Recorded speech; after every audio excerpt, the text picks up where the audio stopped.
नमस्कार फ्रेंड्स, आज हम पढ़ेंगे प्रश्नावली 3.5 के चौथे प्रश्न को। देखिएगा साथियों, इस चौथे प्रश्न को मैं आपको बिल्कुल सरल लैंग्वेज में समझाने वाला हूं। तो चलेगा चौथे प्रश्न को स्टार्ट करते हैं। देखिएगा चौथे प्रश्न में कहा जा रहा है, निम्न समस्याओं में रैखिक समीकरण के युग्म बनाइए। यहाँ पे युग्म बनाने का क्या मतलब है? इसका मतलब है आपको यहाँ पे जो भी प्रश्न दिए गए उन प्रश्नों के सबसे पहले आपको दो समीकरण ज्ञात करने हैं। आई बात आपको समझ में? अब देखिएगा आगे आपको कहा जा रहा है, उनके हल किसी बीज गणितीय विधि से ज्ञात कीजिए। यानी जो आपके दो समीकरण आप निकालोगे उन समीकरणों को आपको किसी भी बीज गणितीय विधि से ज्ञात करना है। अब देखिएगा साथियों, कौन कौन सी बीज गणितीय विधि होती है? हमने पढ़ी थी ग्राफीय विधि, प्रतिस्थापन विधि, विलोपन विधि, वज्रगुणा विधि। इनमें से आप किसी भी विधि से उन दोनों समीकरणों के हल निकाल सकते हो। यहां पे आपको पूरी आजादी दी गई है। आई बात आपको समझ में? अब देखिएगा चौथे प्रश्न का आपको पहला प्रश्न स्टार्ट करते हैं। देखिएगा पहले प्रश्न में कहा जा रहा है, एक छात्रावास के मासिक व्यय का एक भाग नियत है। यानी आपके जो छात्रावास का जो मासिक किराया है, यानी आपके छात्रावास में जब कोई विद्यार्थी रहने जाता है तो वहां पे जो रूम का किराया है वो तो आपके फिक्स है। उसके बाद में आगे कहा जा रहा है, शेष इस पर निर्भर करता है कि छात्र ने कितने दिन भोजन किया है। यानी जो आपके शेष किराया लगेगा वो आपके ऊपर डिपेंड करता है कि आपने उस छात्रावास में कितने दिन भोजन किया है। उसके बाद में कहा जा रहा है, जब एक विद्यार्थी ए को जो 20 दिन भोजन करता है 1000 रुपये छात्रावास के व्यय के लिए अदा करने पड़ते हैं। यानी एक छात्रावास में जो छात्र रहता है वो वहां पे कितने दिन रहता है? 20 दिन वहां पे भोजन करता है, तो वह पूरे छात्रावास के व्यय के तौर में कितने रुपए देता है? 1000 रुपये छात्रावास के जो वार्डन होता है उसे देता है। और उसके बाद में कहा जा रहा है, जबकि एक विद्यार्थी बी जो 26 दिन भोजन करता है छात्रावास के व्यय के लिए 1180 रुपये अदा करने पड़ते हैं। नियत व्यय और प्रतिदिन के भोजन का मूल्य ज्ञात करिए। यहाँ पे साथियों आपको प्रश्न में क्या कहा जा रहा है इसको मैं आपको बिल्कुल सरल लैंग्वेज में समझाने वाला हूँ। देखिएगा साथियों, यहाँ पे आपके बोर्ड के एग्जाम नजदीक है, तब आपके पिताजी ने आपको कहा कि बेटा 1 महीना आप हॉस्टल में रह लीजिए। तो यहाँ पे हॉस्टल के क्या रूल है तो ध्यान से समझिएगा।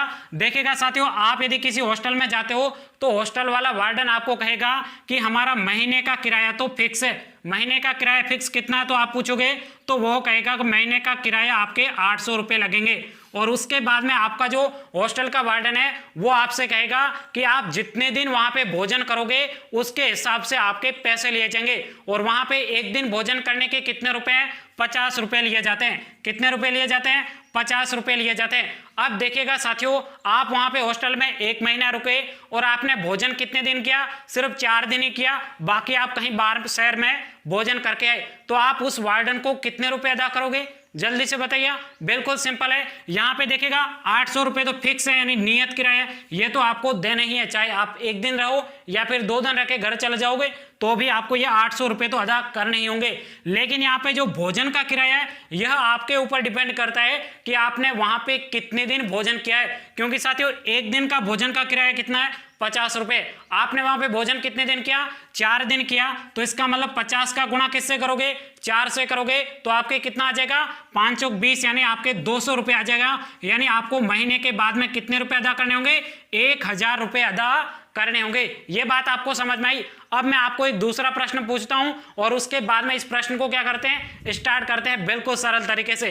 देखिएगा साथियों, आपको आपके पिताजी ने कहा कि बेटा 1 महीना आपके एग्जाम में शेष बचा हुआ है, अब आपको हॉस्टल में रहना 1 महीने के लिए। तो आप वहां पे हॉस्टल में गए, हॉस्टल वाले वार्डन से पूछा कि भैया आप 1 महीने का कितना किराया लोगे? तो उस हॉस्टल वाले वार्डन ने कहा कि हमारे 1 महीने का नियत किराया कितना है? 1000 रुपये है। और उसके बाद में उसने कहा कि प्रतिदिन भोजन का किराया हमारे यहाँ पे कितने रुपए लगते हैं? 60 रुपये हम लेते हैं। अब देखिएगा साथियों, आपने वहां पे हॉस्टल में कितने दिन खाना खाया? आपने वहां पे हॉस्टल में आपने लगभग खाना खाया है, वो आपने 6 दिन ही हॉस्टल में खाना खाया है। तो आपको वहां पे महीने के अंत में कितने रुपए देने होंगे? यह आप मुझे इसका उत्तर कमेंट्स करके बताइए। क्या है प्रश्न? एक बार दोबारा से सुनिएगा। हॉस्टल का 1 महीने का नियत किराया आपके कितने हैं? 1000 रुपये। प्रतिदिन भोजन का रुपये कितना लगेगा? 60 रुपये लगेगा। आपने वहां पे कितने दिन खाना खाया था? सिर्फ 6 दिन ही खाना खाया था। आप मुझे बताइए आपको महीने के एंड में कितने रुपए देने होंगे? इसका उत्तर आपको मुझे कमेंट्स करके बताना है। तो चलेगा, हमारे इस प्रश्न को स्टार्ट करते हैं। देखिएगा साथियों, इस प्रश्न में पूछा गया है नियत व्यय और प्रतिदिन के भोजन का आपको मूल्य ज्ञात करने के लिए कहा गया है। देखिएगा साथियों, प्रश्न में कहीं पर भी आपको नियत व्यय और प्रतिदिन के भोजन का मूल्य कितना है यह नहीं दे रखा है। ऐसी स्थिति में हमेशा सबसे पहले आपको मानना होता है। तो चलेगा, इसको सॉल्व करते हैं। यहाँ पे लिखेंगे हल। अब देखिएगा साथियों, माना मासिक नियत व्यय बराबर कितने रुपए? x रुपए है। कितने रुपए? x रुपए है। तथा प्रतिदिन के भोजन का व्यय, प्रतिदिन के भोजन का मूल्य बराबर कितने? y रुपए है। कितने रुपए? y रुपए है। अब देखिएगा साथियों, प्रश्न को आगे सोल्व करने के लिए प्रश्न में हमें दो कंडीशन दी गई है और उन दोनों कंडीशनों से हमारे दो समीकरण प्राप्त होने वाले। कितने समीकरण प्राप्त होंगे? दो समीकरण प्राप्त होंगे। देखिएगा, पहली कंडीशन दी गई है, यहाँ पे ए नाम का कोई विद्यार्थी है, वह विद्यार्थी 20 दिन तक छात्रावास में क्या करता है? भोजन करता है और उसके बाद में छात्रावास में टोटल व्यय के रूप में कितने रुपए अदा करता है? 1000 रुपए अदा करता है। कितने रुपए? 1000 रुपए अदा करता है। यहां से हमारे समीकरण नंबर 1 प्राप्त होने वाला है। तो चलेगा, यहां पे लिखेंगे 20 दिन भोजन करने के बाद, 20 दिन भोजन करने के बाद छात्रावास का व्यय यानी टोटल कितना खर्च होता है? बराबर आपके 1000 रुपए खर्च होता है। तो यहां से हमारे समीकरण नंबर 1 प्राप्त होगा। कैसे समीकरण नंबर 1 प्राप्त होगा? तो ध्यान से देखिएगा साथियों, यहाँ पे टोटल खर्च के रूप में कितने रुपए दे रहा है? 1000 रुपए दे रहा है। यहाँ पे आपके छात्रावास का जो रूम का नियत किराया है वो भी आपके 1000 रुपए में शामिल है। इसके सिवाय उसने 20 दिन छात्रावास में भोजन किया है, उसका भी मूल्य इसमें क्या है? शामिल है। तो यहाँ से हमारे समीकरण 1 प्राप्त होगा। यहाँ पे इसमें क्या क्या शामिल है? तो ध्यान से देखिएगा साथियों, यहाँ पे छात्रावास का जो नियत किराया है यानी आपके मासिक व्यय है वो आपके कितने रुपए? x रुपए है। यहाँ पे हमने मान रखा है। उसके बाद में प्लस इसमें क्या शामिल है? यहाँ पे इसने भोजन कितने दिन किया था? 20 दिन किया था। कितने दिन किया है? 20 दिन भोजन किया है। और प्रतिदिन भोजन का मूल्य कितने रुपए? यहाँ पे हमने कितने माने थे? 50 रुपए माने थे।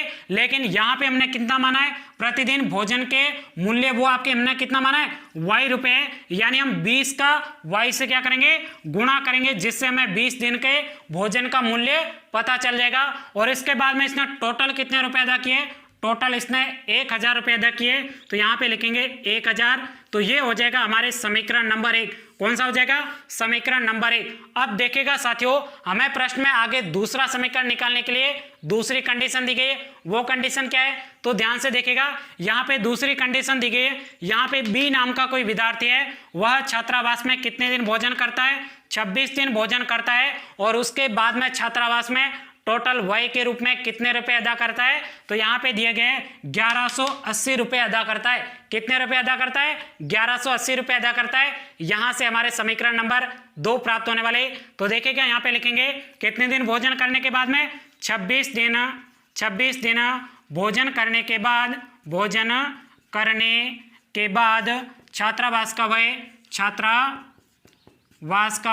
छात्रावास का व्यय आगे यहाँ पे थोड़ा डिलीट कर देता हूँ पहले।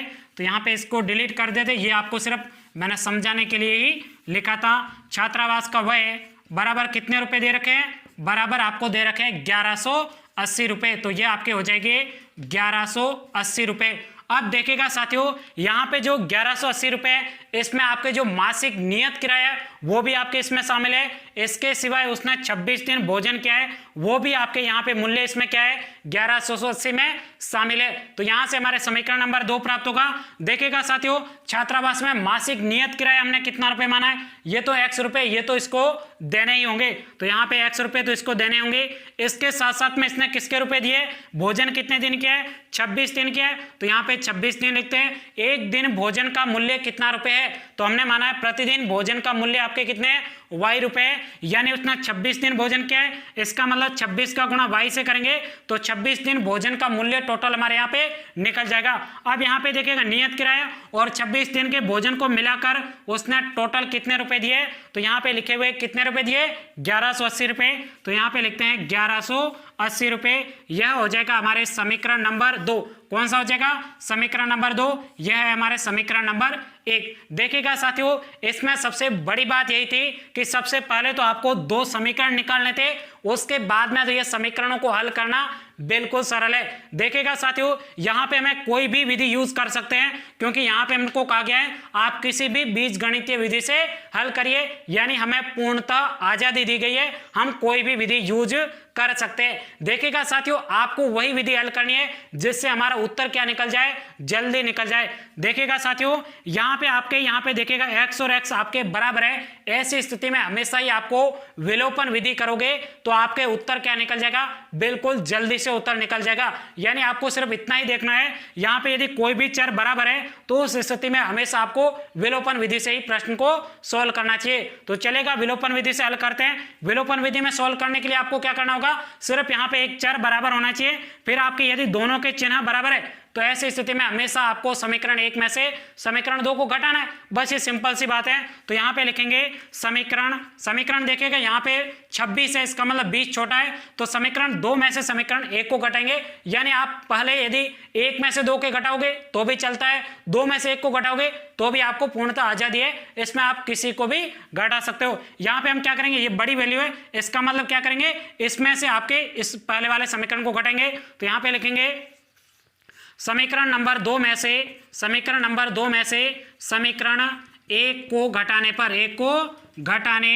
चलेगा, घटाते हैं। समीकरण 2 को यहाँ पे लिखते हैं x प्लस 26y बराबर आपके 1180 दे रखा है, और समीकरण नंबर 1 क्या है, x प्लस आपके 20y बराबर आपको 1000 दिया गया है। अब देखिएगा दोनों को घटाएंगे तो घटाते समय आपको हमेशा ध्यान रखनी है सभी के, यानी आपके जो नीचे समीकरण आया है उस समीकरण के पूरे चिन्हों को क्या करना है, परिवर्तन करना है, भूले तो नहीं हो ना। तो चलेगा, परिवर्तन करते हैं। यहाँ पे देखिएगा विलोपन विधि में हल करने के, ये प्लस का था माइनस का हो गया, यहाँ पे प्लस का है माइनस का हो गया, यहाँ पे प्लस का था माइनस का कर दिया। अब देखिएगा साथियों, एक प्लस का और एक माइनस का कैंसिल हो जाएंगे, शेष यहाँ पे आपके क्या बचा है, 26y में से आपको 20y को घटाना है, तो आपके शेष कितना बचा, 6y बचा, तो ये आपके 6y बराबर। अब देखिएगा साथियों, यहाँ पे 1180 में से आपको कितने घटाने, 1000 घटाने, तो आपके शेष कितना बचेगा, तो यहाँ पे आपके शेष बचेगा 180 बचेगा।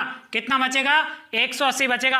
अब देखिएगा साथियों, यहाँ पे नीचे जगह नहीं है तो यहाँ से इसको क्या कर देते हैं, ब्रेक कर देते हैं, तो इसको कर दिया ब्रेक। अब यहाँ पे जो बचा है इसको इधर लिखेंगे, तो यहाँ पे क्या बचा है, 6y बराबर आपके कितना दे रखा है, 180, तो यहाँ पे लिखते हैं 180। अब देखिएगा साथियों, यहाँ पे y के गुणा में क्या है, 6, पक्षांतर करते समय भाग में चला जाएगा, सिंपल सी बात है। तो y बराबर आपके हो जाएगा 180/6 हो जाएगा। अब आपको 6 का भाग देना है, 180 में कितने बार जाएगा, यहाँ पे देखिएगा 6 का भाग 1 बार, इसमें जाएगा आपके 3 बार, और शेष आपके 0 है। इसका मतलब y का मान कितना प्राप्त हुआ है, आपके 30 प्राप्त हुआ है। अब देखिएगा साथियों, इस y के मान को उस समीकरण में रखना है जिसका गुणांक आपके क्या हो, छोटा हो, इसका मतलब समीकरण नंबर 1 में रखेंगे। तो यहाँ पे लिखेंगे y का मान समीकरण नंबर 1 में रखने पर चलेगा, समीकरण नंबर 1 में रखते हैं। यहाँ पे देखिएगा x प्लस आपके 20, यहाँ पे y है, यानी y की जगह में क्या रखना है, 30 रखना है, तो ये 30 हो जाएगा, और उसके बाद में बराबर में आपके 1000 दिया हुआ है। अब यहाँ पे हो जाएगा x प्लस 20 का गुणा 30 से करेंगे तो आपके कितना हो जाएगा, 600 हो जाएगा। उसके बाद में बराबर आपको कितना दे रखा है, यहाँ पे 1000 दिया हुआ है, यानी आपके x बराबर क्या हो जाएगा, यहाँ पे 600 प्लस का है, पक्षांतर करते समय माइनस में चला जाएगा, इसका मतलब 1000 माइनस के आपके 600 हो जाएगा, यानी x बराबर आपको कितना प्राप्त हो जाएगा, 400 प्राप्त हो जाएगा। अब देखिएगा साथियों, हमारे प्रश्न में कहा गया था नियत व्यय कितना रुपए, तो नियत व्यय तो हमारे 400 रुपए है, और उसके बाद में कहा गया था कि भोजन का प्रतिदिन का मूल्य कितना रुपए, y रुपए, यानी आपके 30 रुपए है। यहीं तक ही हमें इस प्रश्न को सोल्व करना था। अब आपको सिर्फ पूरे नंबर लाने के लिए एक ही लाइन लिखनी है, तो यहाँ पे लिखेंगे नियत व्यय बराबर कितना रुपए, नियत खर्च रुपए होते हैं 400 रुपए है, तथा प्रतिदिन प्रतिदिन प्रतिदिन भोजन का व्यय, भोजन का मूल्य, प्रतिदिन भोजन का मूल्य आपके कितना रुपए, 30 रुपये है। ANS, यहीं तक कि आपको इस प्रश्न का उत्तर निकालना था। चलेगा, आप दूसरे प्रश्न की तरफ बढ़ते हैं।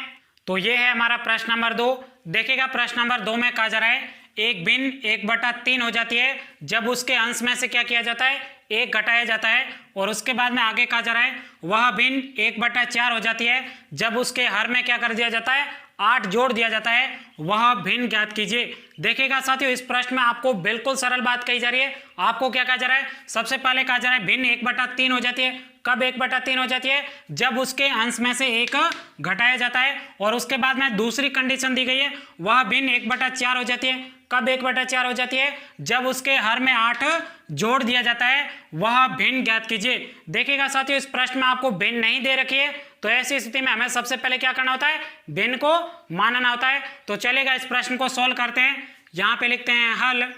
हल अब देखिएगा साथियों, यहाँ पे लिखेंगे माना भिन्न का अंश, भिन्न का अंश क्या हो जाएगा, भिन्न का अंश x है, भिन्न का अंश x है, तथा भिन्न का हर, भिन्न का हर, भिन्न का हर y है। क्या है, y है। तो इससे बनने वाली, तो इससे बनने वाली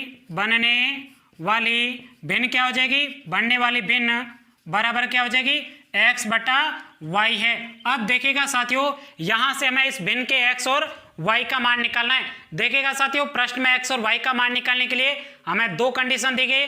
पहली कंडीशन दी गई है भिन्न 1/3 हो जाती है जब उसके अंश में से 1 घटाया जाता है। यहां से हमारे समीकरण नंबर 1 प्राप्त होगा। और दूसरी कंडीशन दी गई है भिन्न 1/4 हो जाती है जब उसके हर में 8 जोड़ दिया जाता है। यहां से हमारे समीकरण नंबर 2 प्राप्त होने वाला। तो चलेगा, यहाँ पे लिखेंगे प्रश्न अनुसार, यानी जो आपके प्रश्न में कहा गया ना उसी के अनुसार ही आपको प्रश्न को सॉल्व करना होता है। अब देखिएगा साथियों, प्रश्न में कहा गया है जब उसके अंश में से 1 घटाया जाता है। तो यहाँ पे हमने भिन्न क्या मानी है, x/y, तो ये भिन्न हो जाएगी x/y।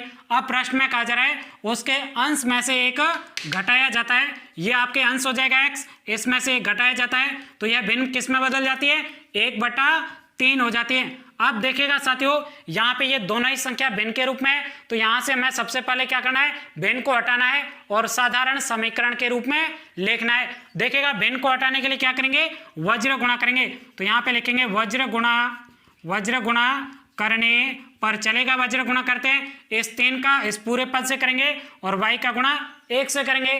तो चलेगा, गुणा करते हैं। 3 का गुणा 1 से करेंगे तो ये आपके 3x हो जाएगा। और उसके बाद में 3 का गुणा -1 से करेंगे तो यहाँ पे आपके -3 हो जाएगा, बराबर y का गुणा 1 से करेंगे तो यहाँ पे आपके y हो जाएगा। यह हो जाएगा हमारे समीकरण नंबर 1। कौन सा हो जाएगा, समीकरण नंबर 1। अब देखिएगा साथियों, यहाँ पे प्रश्न में हमें दूसरी कंडीशन दी गई है। दूसरी कंडीशन क्या है, हर में क्या कर दिया जाता है, 8 जोड़ दिया जाता है। तो यहाँ पे हमने भिन्न क्या मानी है, x/y, तो यह हो जाएगी x/y। उसके बाद में क्या कहा जा रहा है प्रश्न में, हर में 8 जोड़ दिया जाता है। इसका मतलब हर में 8 जोड़ना है। तो यहाँ पे हर में क्या करेंगे, 8 जोड़ देंगे तो यह भिन्न क्या हो जाती है, 1/4। ये हो गई 1/4। अब देखिएगा साथियों, दोनों ही संख्या आपके भिन्न के रूप में है। तो यहाँ से हमें भिन्न को हटाना है और एक साधारण समीकरण के रूप में लिखना है। तो चलेगा, भिन्न को हटाएंगे। भिन्न को हटाने के लिए यहाँ पे क्या किया था, वज्र गुणा किया था। तो यहाँ पे भी भिन्न को हटाने के लिए वज्र गुणा करेंगे। सिंपल सी बात है। तो यहाँ पे लिखेंगे वज्र गुणा करने पर, चलेगा वज्र गुणा करते हैं। 4 का गुणा x से करेंगे तो ये आपके 4x हो जाएगा। उसके बाद में 1 का गुणा इस y + 8 से करेंगे तो वापस वही संख्या आएगी। तो यहाँ पे 4x बराबर y + आपकी क्या हो जाएगा, 8 हो जाएगा। अब यहाँ पे जो y है इसको पक्षांतर करके एक साइड लाएंगे तो यहाँ पे आपके शेष बचेगा 4x - y बराबर आपके क्या हो जाएगा, 8 हो जाएगा। और ये हो जाएगा हमारे समीकरण नंबर 2। अब देखिएगा साथियों, हमारे को सबसे पहले तो क्या करना थे, दोनों समीकरणों को प्राप्त करने थे। उसके बाद में इस चौथे प्रश्न में कहा गया था आप किसी भी बीजगणितीय विधि से प्रश्न को हल कीजिए। यानी साथियों, आप चाहो तो यहाँ पे ग्राफीय विधि से प्रश्न को हल कर सकते हो, आप चाहो तो वज्र गुणा विधि से हल कर सकते हो, आप चाहो तो प्रतिस्थापन विधि से हल कर सकते हो, आप चाहो तो विलोपन विधि से भी हल कर सकते हो। लेकिन साथियों आपको उस विधि को सेलेक्ट करना है जिससे हमारे उत्तर क्या निकल जाए, जल्दी निकल जाए। उसके लिए सबसे पहले आपको क्या करना है, इन दोनों समीकरणों को बारीकी से देखना है। यहां पर हम देखेंगे तो यहां पे y का मान सीधा दे रखा है। इस स्थिति में हमें प्रतिस्थापन विधि का यहां पे यूज करना चाहिए, क्योंकि साथियों यहां पे क्या करेंगे, y का मान सीधा समीकरण नंबर 2 में रखेंगे जिससे हमें कुछ मान प्राप्त होगा।